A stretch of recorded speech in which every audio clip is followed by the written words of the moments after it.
Welcome back, everybody. This is Eric and Chad here at Moss Pawn and Gun, and we've got a gun gripe coming to you here from the porch at my place. We've got some special guests with us here today. I've got John Patton from the Gun Collective. I've got Tim Harbson here from Military Arms Channel. We just got done with our big, IV8888 YouTuber shoot we have every year, and they were kind of passing through on the way through to the Big 3 media event. So we thought that we would elaborate a little bit on this shooting that happened recently in Oregon. As many of you know, several people were killed, many wounded, and the media has definitely taken a big spin on it, and we wanted to sort of elaborate about kind of the things that they're taking from it, and the way that the media always like just it's almost like a capitalizing of the event, not only for coverage, but almost like the over-glorifying of the shooter that seems to happen, and then the political spectrum that seems to come into play from where, you look at Obama's speech, immediately, perfectly prepared, perfectly written and perfectly orchestrated speech, well written, and it's just everything, he just goes on this anti-gun tirade to further his political goals, and it's just, it's sad that that's the world we live in when it comes to the way the media always just seems that they have to capitalize on it and almost over-glorify it. Right. We were kind of talking about it earlier, how if the media would just kind of let things alone and not make these shooters to be out as like this just mystique. Right. And people surround themselves with the mystique of, oh, well, what's the backstory of the shooter, and who was he, and what were his motives? I mean, well, they're making these people celebrities, and the media. I think these people that commit these atrocities, their names should never be mentioned ever again. They should be forgotten, erased from history. We don't need the media going out there, running their backstory, putting their relatives on camera, listening to the neighbors tell everybody what a great guy he was. All this nonsense that they do in the 24-hour news cycle that really inspires other lunatics out there looking for their 15 minutes of fame to go out and do something similar.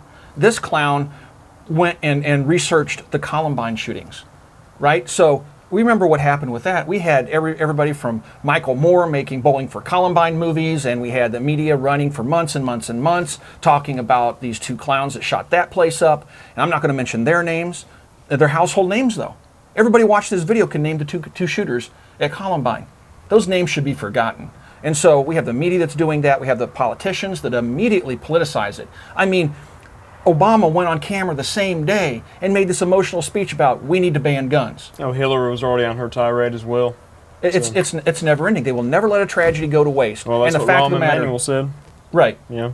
They have it in their playbook, and they immediately turn it political. And we already know from actual hard statistical data that gun ownership is up in America, and violent crime is substantially down. Not a little bit, but way down, historically low levels. But if you watch the news would have you convinced we're all about to get killed any minute now from some lunatic.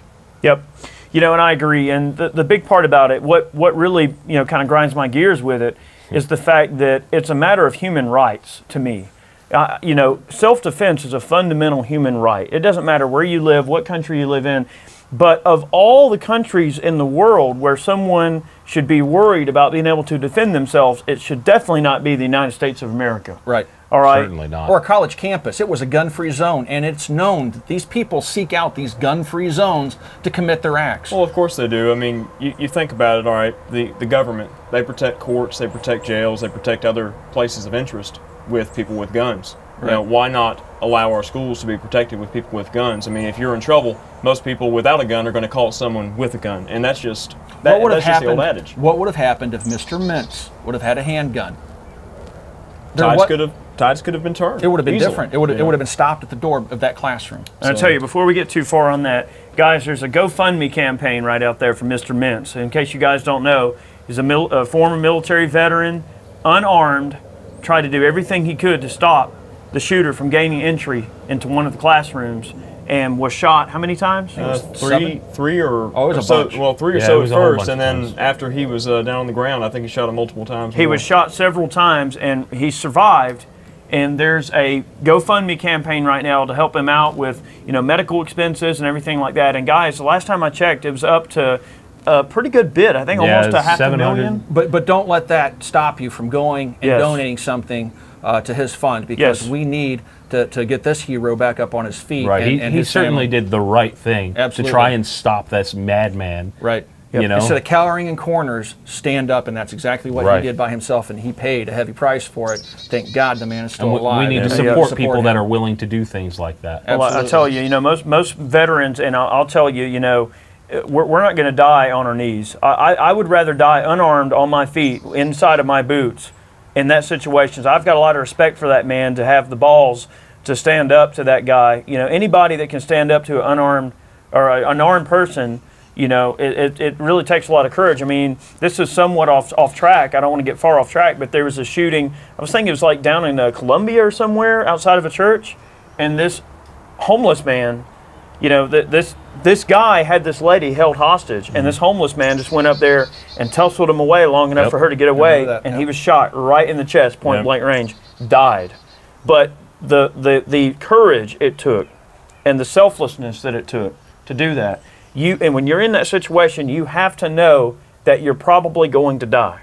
But you're doing something that is bigger than you, and you're trying to look at the safety of the innocent people around you. Like you said, not to get off on the tangent, but what was crazy to me was that they had how many police officers there? Probably 20, 30 or more police officers there, and there was plenty of opportunity to take that guy out. They're often discouraged from shooting in some of those countries. I don't want to get off on that tangent. We could Monday morning quarterback that. But sure. The key here is that a lot of people try to turn this into an emotional thing. And it's certainly not an emotional thing. And we all agree that when it comes to gun rights, it's about logic and fact and not an emotional reaction to something like what happened. Right. Everybody goes off immediately. Tim, you've posted something on Facebook about what the father said. The shooter's dad was saying the guns were at fault. The guns caused this. Right. That's like saying my house is off canter and it's not the carpenter's fault. His hammer was screwed up. Blaming the tool for the actions of the person is absolutely asinine. This whole phrase that we see over and over again repeated just grinds my gears. Gun violence. There's no such thing as gun violence. Because guns don't pull their own triggers. Guns are inanimate objects. There's no such thing as gun violence. There is violence. And if you want to address the problem of violence of lunatics that do these things, and stop blaming the tools. Because we already know the more tools in the hands of the good guys bring the crime rate down. What these politicians are proposing is to take the guns away, and we'll watch the crime rates go back up to 1980 levels, which were through the roof, and that's before most states even had concealed carry laws. Now all 50 have concealed carry laws, and our violence is down. That's because, go ahead. Because the media likes to make stupid people famous, we keep seeing these guys come out of the woodwork, and it makes it seem like what is happening is this tidal wave of crazy people, and it's really a very, very small percentage of what's happening. FBI statistics, we have hard data showing that spree shootings and mass shootings are not all that common, and they're certainly not on the rise.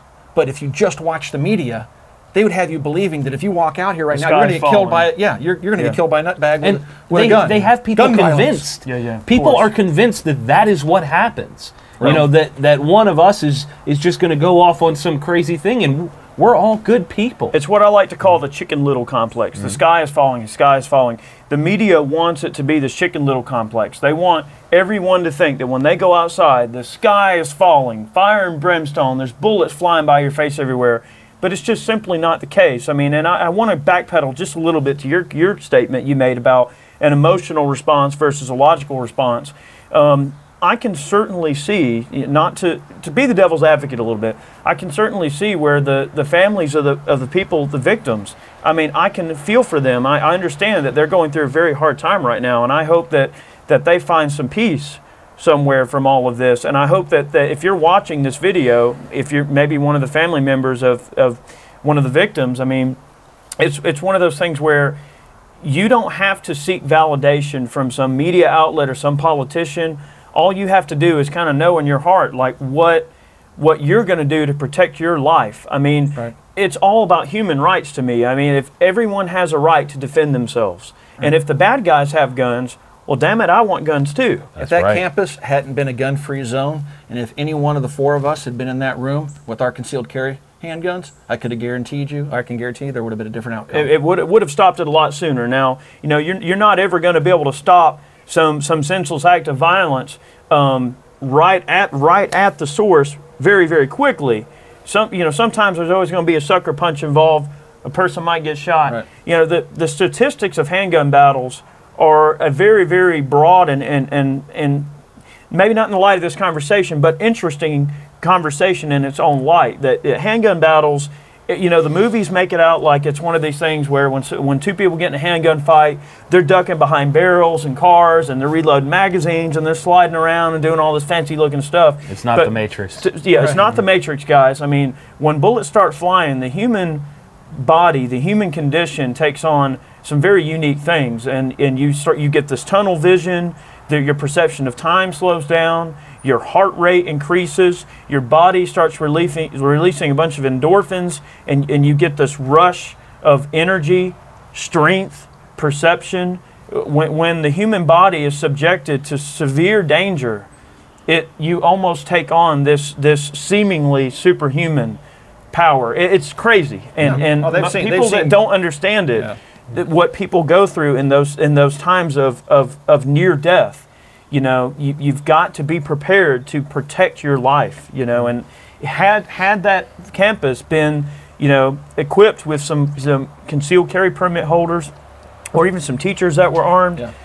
We could even armed personnel within the school. I support the movement some kind of defense. I support the movement of students being able to carry concealed. There's several student movements out there in a number of college campuses across the United States that are fighting for their rights to be able to carry firearms to class, right?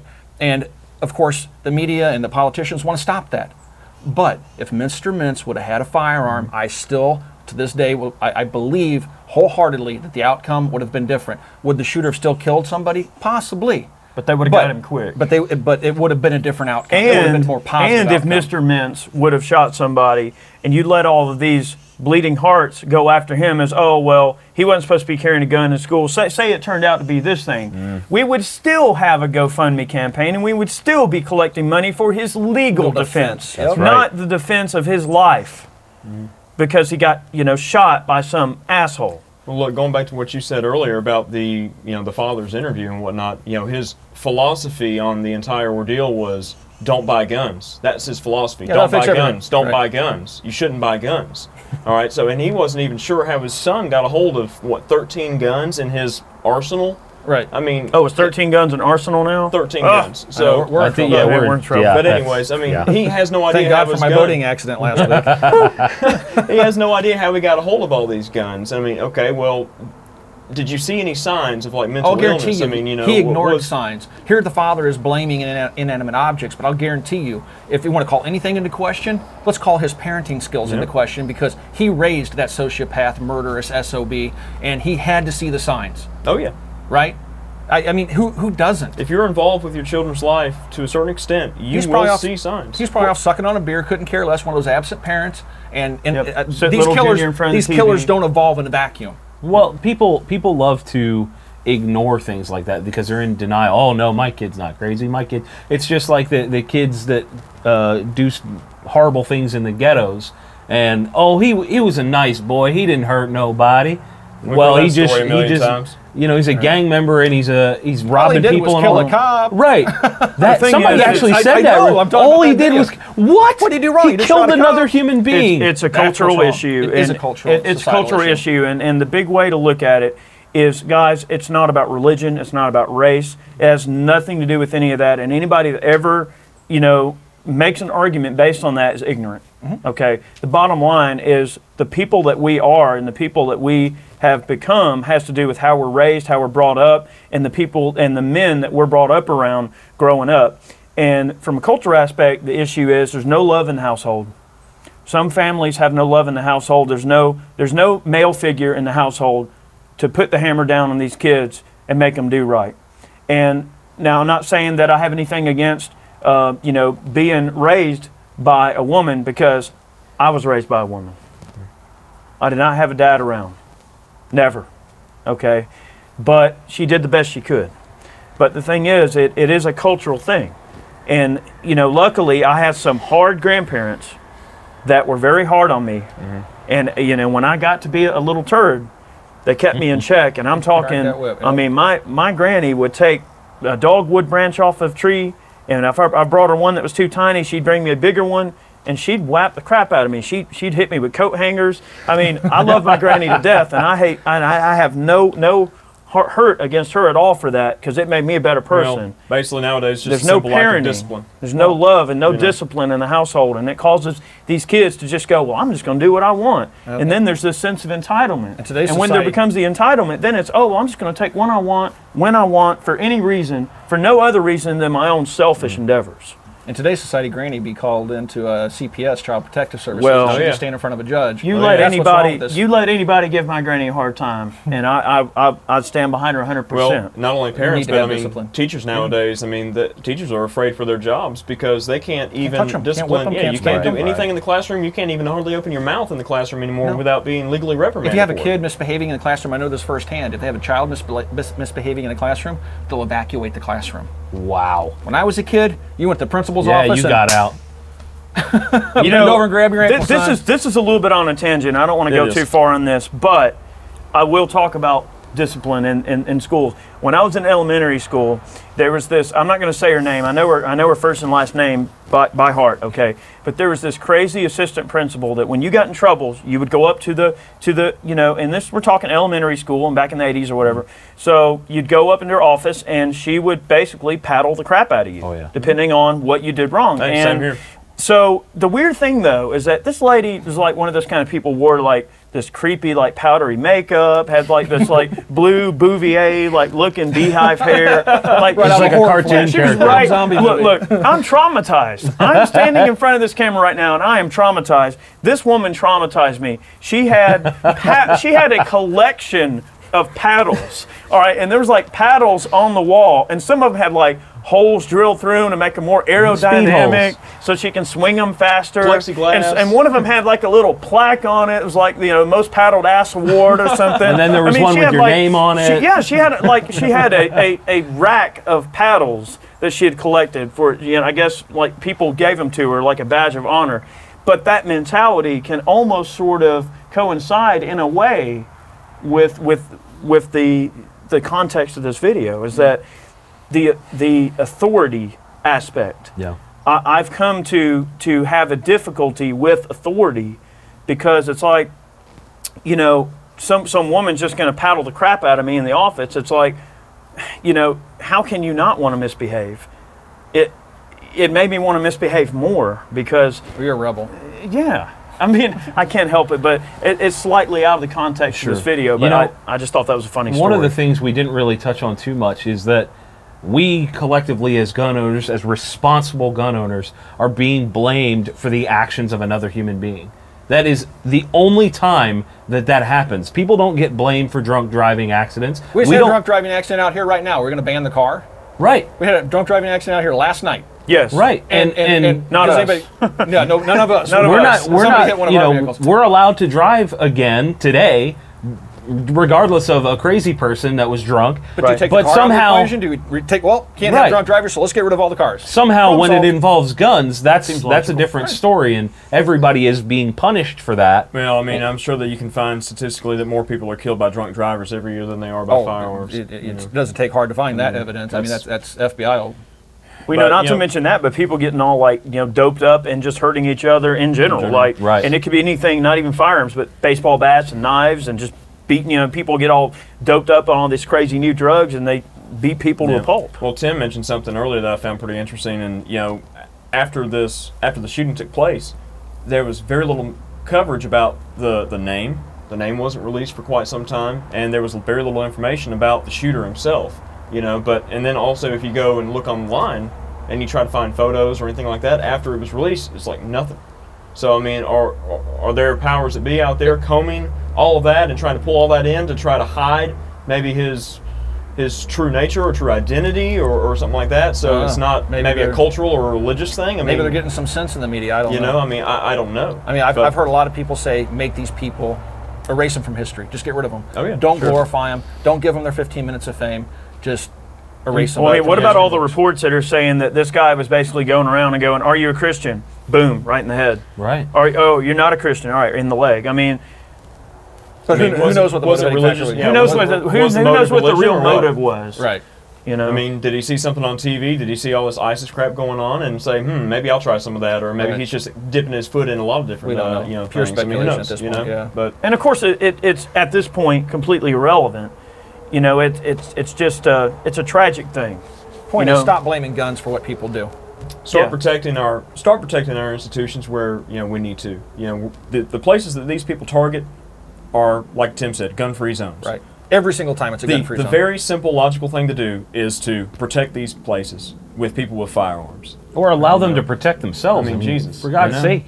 How difficult is it to let somebody handle themselves? Well, all these Yeah. legislators always call for common sense legislation. Well, the common sense legislation is to allow folks to protect themselves where right these now stupid they gun currently laws off Where the they books. need it. Yeah, You know? that's common I sense mean, to me. Get these stupid gun laws a off lot, the books. a gun-free zone is just that for a law-abiding person. A law-abiding person is going to, obviously leave their gun in the car, or whatever. Okay, it's a gun-free zone, whatever. I can't carry a gun in here. Yippee yay! All right. Well, someone who wants to break the law, are they going to follow that? No, of course not. They're just going to walk right in the door and do whatever the hell they want to do. Well, I mean, criminals You know? by definition do Take not follow laws ever. But And they take the path of least resistance. well, Right. and always there's And the that's call gun-free for zone. there's Yeah, always the gun-free call zone. for expanded background checks and all this horse crap.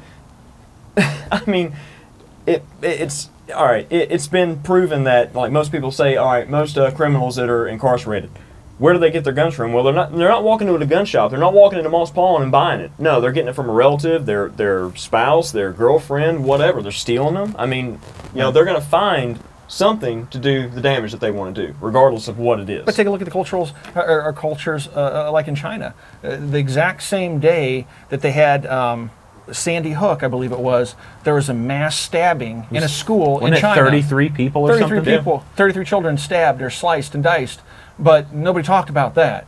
And we You can't know? ban knives, though. See? No, but see, the problem This is is in it's England. not Oh, the Britain tool. is. It is the person. It's the person committing the act. Stop blaming tools. Until we get past blaming the tool phase and actually look at what the problem is, Yep. we're never going to solve it. Well, and we're going to it's- continue to have these it's conversations. the path of least resistance. Look at it It's from the the exact same standpoint thing. of parenting, okay? If you're a parent, would you go anywhere without your way to protect your child? Why would you drive your car, take your child with you, drop them off with some other adult who has to not only watch your child, but 30 others potentially, and assume that everything's going to be okay and that they're going to protect your child like you would? Wouldn't you want that one person, that 1 to 30 ratio? Wouldn't you want the one factor of that ratio to be able to protect the 30? I mean, why wouldn't a teacher be armed? I want my teacher to be able to protect a child. You And think I'm just going to well-trained. drop a child off and let them be in the hands of someone who can't even protect them? Right. Why would anyone? What is the logic in that? Well, it's It just makes no sense. It goes all the way back to 9/11. They didn't want guns in the cockpits. If the pilots of the plane wanted to kill everybody on the plane, they'd just fly the plane into the ground. But you don't want to have guns in the cockpits because they don't trust the pilots to have a firearm. If there would have been a gun in the cockpit, none of that would have happened. They would have gotten into the cockpit. I mean, it's just ridiculous. Why does it have anything to do with a firearm being in the cockpit of a plane when the freaking pilot can just crash the damn plane? Right. If he But wants to. they don't want to trust the pilot with a gun. Right. God But I forbid mean, he has a gun. oh, well, no, he can't have a gun in the cockpit, but he can Right, drive and the plane anywhere he wants. We can't have it He's because piloting people a humongous feel missile. unsafe. He Yeah, can they do feel anything Nothing he scare wants. me. Well, just Yeah. like the father of the shooter. I've never touched a gun. I've never seen a gun. I don't know anything about it, but the gun's the problem. And he you know said what's that. really interesting is a lot of people that feel that way. They're scared of guns. It's pure fear. When you take them out and actually show them how to shoot properly, safely, and educate them, 9 times out of 10 they're like, "That was really fun. I want to do that again." Right. And it's just pure ignorance and fear dictating what people say and regurgitate. Well, It's a also, sign too- of immaturity to always play the blame game, whether it's blaming an inanimate object, blaming others. People always want to play the blame game and pass the blame on. That's the most immature and illogical thing somebody can do. I'll just blame it on someone else. right. Something Because else. go ahead. Something else too, whenever anything like this happens, there's always an increase in gun sales. But see, these people, these bleeding heart liberals and whatnot, they want their guns too. They don't want you to have them, but they want their guns. Like, oh, well, I'm going to go and get me a gun because, I mean, they might ban them this time. Right. You well, know? hey, So- if President Obama wants to get rid of guns, I say, fine, get rid of them. Your Secret Service agents or your protective detail, take Get those rid of those first. too. Military, Yeah. law enforcement, y'all get billy clubs. Right. Yep. See, everybody, On that if we're last. giving them, everybody gives them up. But that's what the politicians want. But they'd never agree to that because they're royalty. They do as I say, not as I do. They're the protected It's class. the elitist mentality. Right. Well, we're different. We're on a pedestal. You serfs, you don't get armed. We need guns because, well, gosh, somebody might try to hurt us. Well, as we always they make say, me sick at my the Second stomach. Amendment is not about anything. Hunting. It's not about hunting. It's not what a FUD might have you believe. It is about defending this country from threats within and from abroad. And including guys who wants to try to go and shoot up a school. Yes. Or kick in your front door, Or kick in your front door. carjack you, or whatever. The police cannot help you. Like the old saying says, when seconds count, the police are only minutes away. Yep. And that's not the fault of the police. No. I don't want a police officer on every corner. That's a police state. We need to be able to defend ourselves. We don't need people defending, because when something bad happens, it's up to you. Oh, yeah. Well, it's up to Mr. Mintz. It's up to somebody to deal with the situation. Then the police are going to show up afterwards and try to resolve the situation. Oh yeah, it's been proven. You're responsible for your own safety. It's been proven that places with more guns statistically have less crime. Yep. And that's There's just a great book out there about that by Mr. Lott. There is, but it's just a fact. It's just a fact. Yeah. Why do you guys think it is that there is a huge lack of personal responsibility in our country? People want to be taken care of, and They want to be spoon-fed their news right, and and everything. it's hard for us to grasp, really, because none of us are like that. It's I will take care of my stuff. You go handle yours. We'll be fine together. Yeah. But there's this huge mentality of, well, the police will come. Somebody will give me money. I don't know. Like, wait a second. Take care of yourself. You're an adult. Go get a job. Do your own. Make your own way. Protect yourself. Right. Don't rely on the government for everything. That's what being an American's all about, man. Right. That's how we got our start. That's what makes us unique. That's what makes us exceptional. And our politicians today don't believe we're exceptional. No. I believe Americans are exceptional. Our but we're freedoms, losing our our liberties. exceptionalism because it's being bred out of us. It's being right at the scholastic level. Where our school systems are raising our children to play games. We don't even keep score. Yep. Right? I mean, it's absolutely ridiculous. We're not setting our children up to succeed in the future because we're deprogramming them and we're making them dumber purposely because they want people as, basically servants. Yep. They want to subjugate us. And make I us, don't believe of living in a world where some man behind a desk that I've never met can just stroke a pen and turn me into a criminal when he has no idea who I am, what my needs are. I mean, I have the right to the pursuit of life and liberty and happiness, and part of that involves being alive. Hey, you got to be alive to pursue happiness, right? the Second Amendment wasn't the 5th or the 10th. It was the second. It was the second. Right? And there was a debate between what should come first, freedom of speech or the right to keep and bear arms. And it's number 2 for a reason. It's the checks and balances. Both of them are being trampled for right all now the anyways. others. Right. Yeah, they are. Speak your mind, and if you don't, if something goes wrong, the government turns tyrannical. We have the Second Amendment to fix it. I mean, it's number 2 for a reason. Our founding fathers took it very seriously. Yes, you made a point about the teachers, and I see this. Most teachers end up being liberal, and of course there are some that are not. But we see a lot of these people that are influencing the children in their political agendas. We're seeing these teachers indoctrinate these kids with incorrect information. They're changing textbooks to modify, right, and to support the agenda. It's absolutely absurd. And they're teaching kids that guns are bad because of what the news is saying and things like that. That's the scary thing is the next generation is already being programmed by the teachers. Well, I was being indoctrinated. I was sort of the minority in my college. I mean, I had a political science teacher that thought the NRA was just a group of people that wanted anybody to own any kind of gun they wanted to. And that was it. And that's a lack of education. No, I mean, he just totally blew past the entire point of the NRA as an interest group, and it is a large political interest group. Now, I'm sure that not all of us agree exactly with all of what the NRA does, but they are a large interest group, and they have a lot of political sway, with Second Amendment rights and gun rights in this country. But, I corrected him on this matter, and he got so bent out of shape, and I was just alienated in that class, and I was just happy to be the hell out. Recently on social media, somebody said to me, "There's just no compromising with you people." And it's never been a thing of compromise. We will not compromise on our rights. It's a right. It's not a matter of compromise with give and take and all that. And Tim, you had a great point about that earlier when we were talking about it. Even when they do talk about compromise, it's not a compromise. Compromise implies that both sides get something of equal value. It's always we give and they give nothing in return. Right. If it was a true compromise, and I'm not saying this, they want to close the gun show loophole that doesn't by exist. Making background checks required at gun shows. Okay, we give you that. In return, you get rid of the NFA. We want machine guns, short-barreled rifles, and suppressors without a $200 tax, and in return, we'll do a background check at a gun show. That would be a compromise. But that's not what they'll do, right? They just take and take and take and take. It's incremental. That's 100% correct, man. We are indeed preaching to the choir, we know, on this, but we hope that this particular video might have opened up some of your eyes to, you know, the bureaucracy and the political edge of things that go into these events when they happen. You know, we definitely want our thoughts to be with the families, and we hope that they can find some peace in what happened. And you know, it's very difficult, and I know that that is a very emotional thing to deal with the you know, loss of a loved one, especially when you're looking at an institution where someone's trying to better themselves and create a future for themselves, and they're basically embodying the very virtues that we're discussing here is, you know, self-sufficiency and making yourself a better member of society, a positive contributing member of society, and trying to make yourself someone who can be successful financially, not have to rely on others, and not have the entitlement mentality because you work for everything you have. I mean, I understand that. People who are in those higher systems of learning are trying to be better people. Mm-hmm. So anytime we take a step forward and 2 steps back, it always hurts us where it hurts the most, you know, especially when we lose loved ones. But I hope that people can see the logic in, you know, why these acts could have been prevented, you know, with just a little. I mean, you know, like the old timers used to say, you know, an ounce of prevention prevents a pound of mishap. And we could have turned something that was just horrible and deadly into something that might not have been quite so bad.